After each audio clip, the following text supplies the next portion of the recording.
tingnan niyo po ako. Kung ako pa rin ay nagtuturo dati sa Binil at hanggang ngayon nagtuturo, hindi ko ho ito magagawa. I cannot do this. It's very hard work there. Grabe, hindi ko kaya mag-build ng feast. Hindi ho ako kasali dito sa grupong ito. Nagkaroon siguro ng feast, but not me. I will not be included because I cannot do this. Maybe today you won't see it kasi nandito ka eh. Hindi mo alam ano mangyayari doon. But again, God is telling you, action precedes clarity. And let the Lord speak to you. I am not telling you to resign from work. Hello? Look at me. Hindi ko sinasabi, sabi ni brother, si Lord may sabi niyan. Hindi ho. Kayong dalawa mag-usap ng Panginoon, hindi ako. Basta may sinasabi lang siya sa iyo, kaya ka nandito. Di ko alam. Kayo na ni Lord yan, ha? But my dear friends, baka ang tagal nyo na dito. Kahong-kahon na kayo. Tapos si Lord, hinihintay ka sa courage zone. Kasi ang dami niyang pagpapala sa iyong buhay.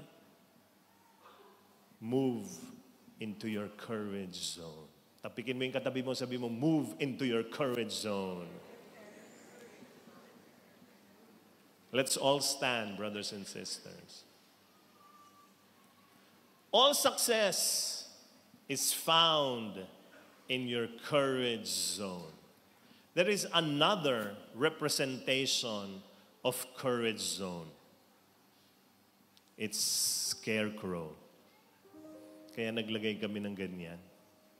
Yang scarecrow. Ito rin ay courage zone. Ano yan? Ito po yan. Saan nilalagay ang scarecrow? Sa may maganda ang ani. Yung sagana. Doon sa gilid-gilid, hindi naman sagana yan, pwede nang kainin ng mga ibon yan. Huwag lang doon. Kasi nandyan ang tunay. Yan. Sagana. Nandyan ang pagpapala. Kaya lang, nakakatakot yan. Kaya ang tawag, courage zone. You need to muster up enough courage to go there. So galing ka dito. Sinabi na ni Lord, alis ka na dyan. Punta ka na sa courage zone mo. Kasi may mga pangarap akong nandoon para sa iyo. So ikaw, talagang, Lord, with all your faith, sabi mo, sige Lord, eto na. Hakbang ka.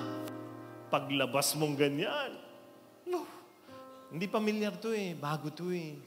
Tapos pagtingin mo sa scarecrow, ay nakakatakot talaga.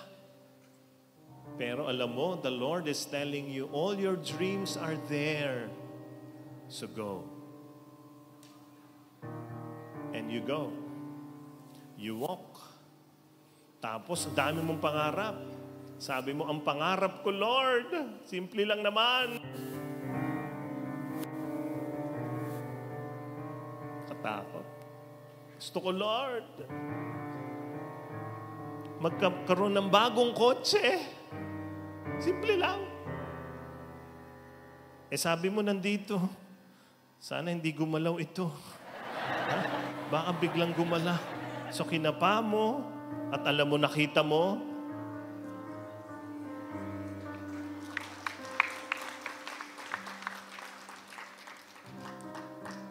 andito ang pangarap mo.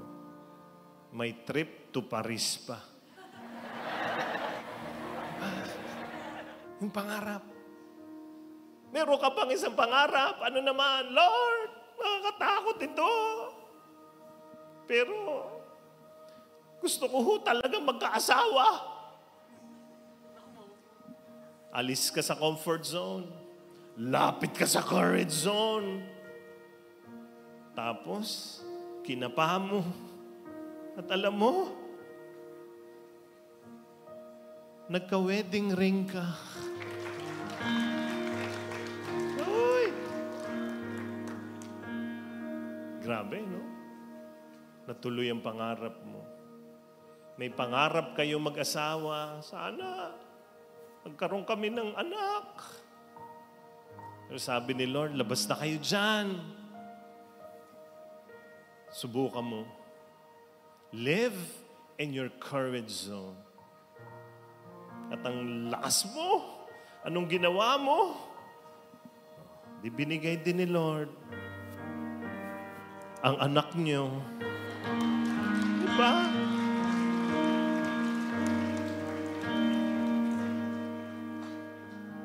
All your dreams are found in your courage zone. Nakakatakot kasi sanay ka ng tahimik, wala namang ginagawa, paikot-ikot na lang. Nakakatakot! But God wants you to see your dreams come true. Amen.